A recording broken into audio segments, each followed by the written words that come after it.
Number 1. The Enfield Monster.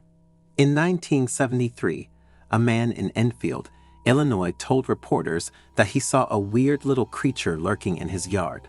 Per the Me Vernon Register News, resident Henry McDaniel stated, the police later found scratches on the door screen and footprints that looked like a dog's, but with 6 toes. If they do find it, McDaniel said in the newspaper, they will find more than one, and they won't be from this planet, I can tell you that.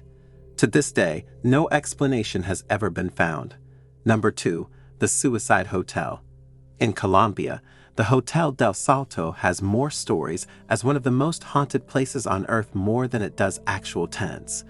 Turned into a museum, the hotel was designed by architect Carlos Arturo Tapias back in 1923, overlooking the Tequendama Falls. The views were said to be spectacular, but guests kept getting a little too close to the falls. Translated to Hotel of the Leap, the Hotel del Salto is full of stories of people leaping to their deaths.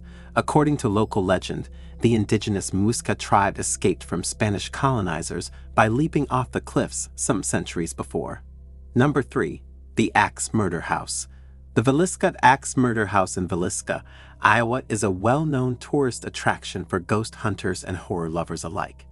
The site of a gruesome, unsolved 1912 murder in which 6 children and 2 adults had their skulls completely crushed by the axe of an unknown perpetrator was purchased in 1994, restored to its 1912 condition, and converted into a tourist destination. It costs $428 a night to stay at the old haunted home, where visitors always report strange paranormal experiences, such as visions of a man with an axe roaming the halls or the faint screams of children. But in November of 2014, the haunting took a darker turn. Robert Stephen Lorson Jr., 37, of Rhinelander, Wisconsin, was on a regular recreational paranormal visit with friends when true horror struck. Per BICE, the Montgomery County Sheriff's Office said Lorson suffered the self-inflicted injury at about 12:45 a.m., which is around the same time the 1912 axe murders in the house began.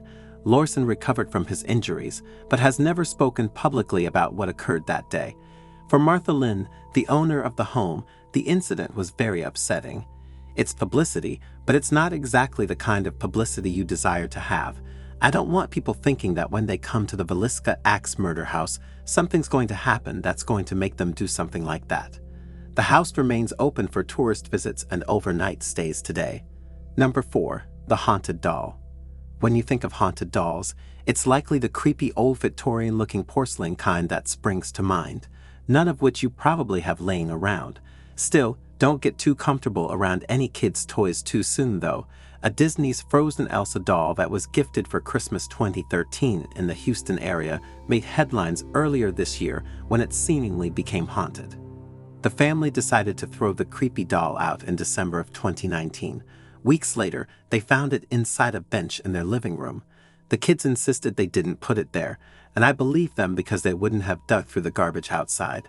Madonia told KPRC2 Houston News. At that point, Elsa ceased to sing the English rendition of Let It Go altogether, speaking only Spanish when pressed. The family then double-bagged the bizarre doll and placed it at the bottom of their garbage, which was taken out on garbage day. They went on a trip shortly after, but when they returned, Elsa too had come back and was waiting in the backyard of their home. This time, the family mailed Elsa to a family friend in Minnesota who taped the haunted doll to the front bumper of his truck. It doesn't seem to have made its way back to Houston yet, as per Madonia's latest February Facebook update on the creepy doll. Number 5. Dead Animals in the Walls. When the Bretsuis family decided to insulate their home in Auburn, Pennsylvania in 2015, they discovered that it had already been with scores of dead animal carcasses.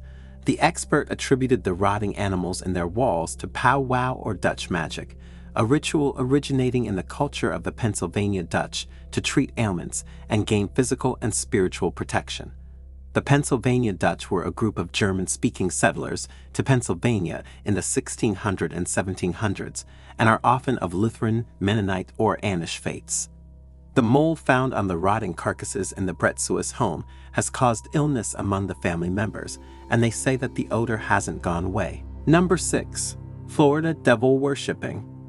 Friends noticed that Danielle Harkins, a 35-year-old schoolteacher near St. Petersburg, Florida, started acting strangely in June of 2012, developing an interest in demonic rituals. Soon after, she was arrested for abuse of 7 of her former students, as the Tampa Bay Times reported.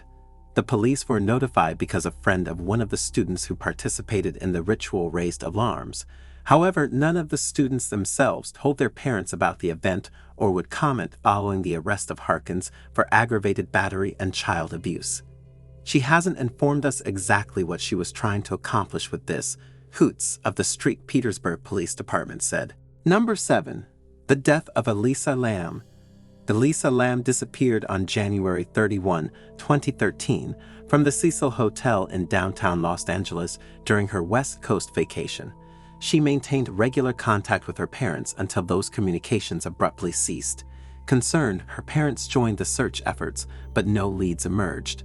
The case gained attention when the LAPD released eerie elevator surveillance footage showing Lam's erratic behavior, talking to unseen entities, hiding, and manipulating the elevator doors. The video sparked diverse speculations, from mental health issues to supernatural involvement or potential assailants beyond the camera's view. During this time, guests at the Cecil Hotel reported disturbing occurrences with the water supply, discolored and foul-tasting water. This bizarre revelation initially went unreported until a hotel employee discovered Elisa Lam's body in a water tank atop the hotel. Her belongings were nearby, and the autopsy concluded her death as accidental. The hotel's dark history, including connections to notorious criminals, added to the mystery. In 2021, a Netflix documentary, Crime Scene: The Vanishing at the Cecil Hotel, delved into Elisa's tragic story and the hotel's ominous past. If you found this video informative and thought-provoking, don't forget to hit the like button and subscribe to our channel.